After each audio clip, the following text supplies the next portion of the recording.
Термопсол или таблетки от кашля представляет собой упаковку из 10 таблеток, является отхаркивающим средством растительного происхождения. Активные вещества. Трава термопсиса, натрия гидрокарбонат. Трава термопсиса обладает отхаркивающим действием, повышает секрецию мокроты, оказывает возбуждающее действие на дыхательный и высоких дозах на рвотные центры. Натрия гидрокарбонат стимулирует образование мокроты, способствует снижению ее вязкости. Показания к применению. Применяется при кашле с трудноотделяемой мокротой, бронхит, трахеит.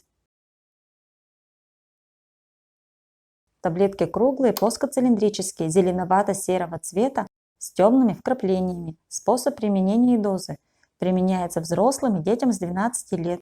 Взрослым назначают по одной таблетке 3 раза в день. Детям старше 12 лет по одной таблетке 2-3 раза в день. Курс от 3 до 5 дней. Необходимость назначения повторного курса определяется врачом. Особые указания. Для улучшения разжижения и отделения мокроты рекомендуется во время лечения препаратом употреблять обильное теплое питье. Не следует применять одновременно с препаратами, содержащими кадеин и другие противокашлевые лекарственные средства, так как это затрудняет отделение мокроты. Отпускается без рецепта врача. Перед применением необходимо помнить, что имеются противопоказания, необходима консультация специалиста. Хранить при температуре не выше 25 градусов. Хранить в недоступном для детей месте.